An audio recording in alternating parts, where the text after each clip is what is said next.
Hello guys.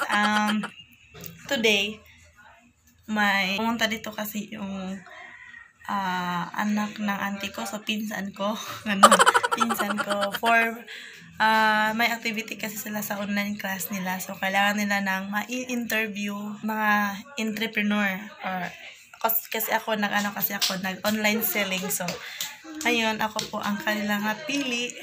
Then, buwayag naman ako para naman po ako ay makatulong sa project ng school nila. Ganun. Magagamit siguro tong English ko ngayon. May 11 pieces English. So, ganun yun guys. See you later.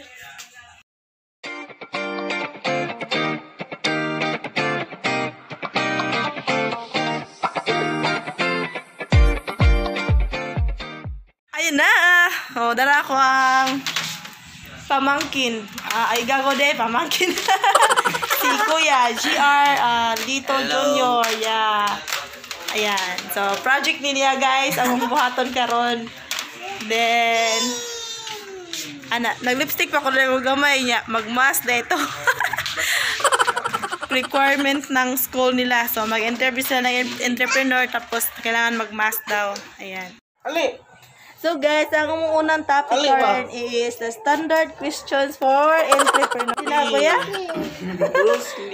So guys, ang una karon nga, yung unang question ako is kanang standard questions for entrepreneurs. Then personal questions for entrepreneurs. Oh, anda. Sige. Practice namin muna guys. For standard questions for entrepreneurs, how did the idea for your business come about? How did the idea for your business come about? I got this idea for my business. I have a lot of friends on Facebook, online seller. So I also convinced to do something, some online selling. So that's it. That's it. So we have practice. How did the idea for your business come about? I got this idea for this business venture from online. So I encouraged to do some online selling. I'm encouraged with my other friends on Facebook and to support also my family needs. So that's it. Number 2, what was your key driving force to become an entrepreneur? So my key driving force to become an entrepreneur is the capital. Nice. Number 3, how did you come up with a name for your company? Well, I do not have any company name, or I do not have company. Online seller. So no company at all. Just doing online business. Gonna earn. How did you raise funding for your venture? Well,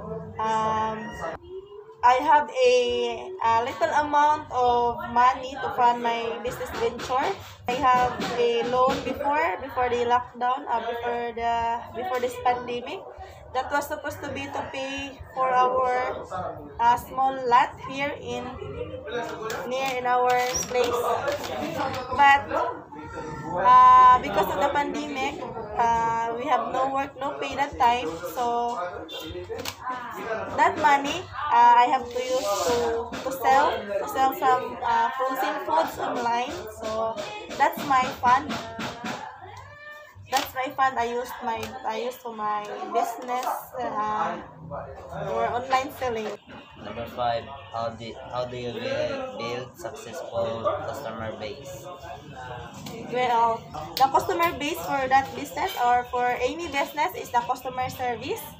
So you have to be friendly to your prospect customer or to your customer to be, and you have to entertain them well.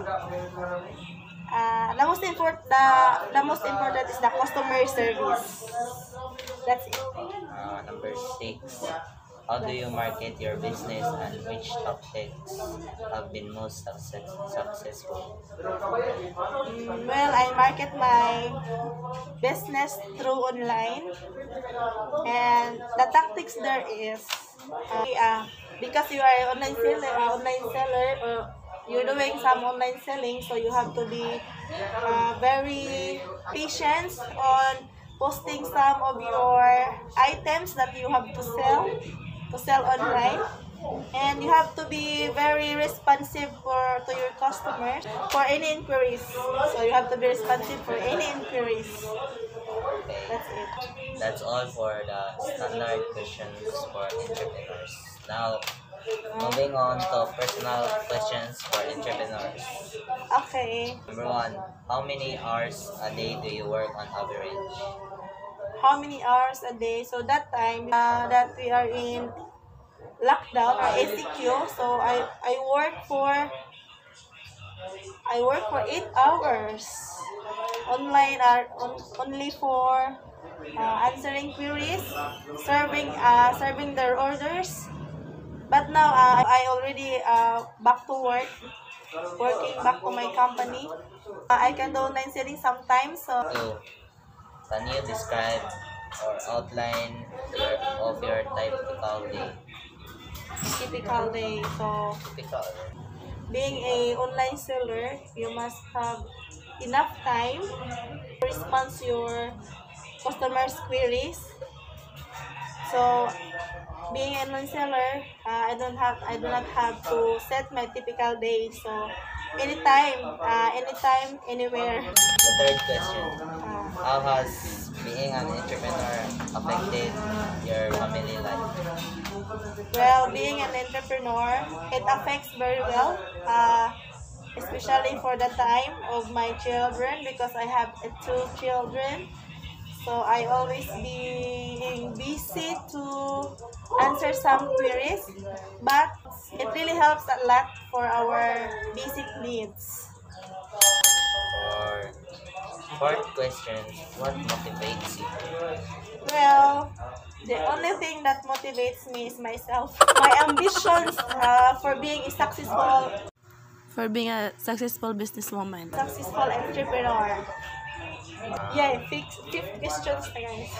How do you generate new ideas? So I generate my new ideas of being a business online seller. You have to be very updated to your post, because we are selling online like that. And so you have to be very updated on posting on your social media accounts, or you have to be very the thing that I generate ideas from selling online is that you have to be very updated to your post on social media on what you are selling. And What is your greatest fear and how do you manage fear? My greatest fear is losing this business venture or selling online. And I manage this fear through hard work. So the only thing that you cannot lose this business venture or this venture is you have to be very hardworking. Last question, what Your are your ideals? ideas? Well, my ideas, hopefully someday I will be a successful businesswoman and to have a very strong family relationship. Ako na mi sa umuang interview section. Ako na mi sa Interviews for entrepreneurs. Yeah, interview for entrepreneurs. So, yara man ay teacher mo tanawa to, okay ra. pati ako no. So, ano lang. So, thank you for watching guys. Mala akong cousin ha, si GR. Ayan. So, asa na kayo na kuya? Grade 11. So, grade 11 siya sa UC. Asa nga UC? Lapu-Lapu man daw eh. UCLM guys. So, University of Cebu and Lapu-Lapu and Mandawi. So, grade 11 siya. So, ganon. Thank you for watching. God bless.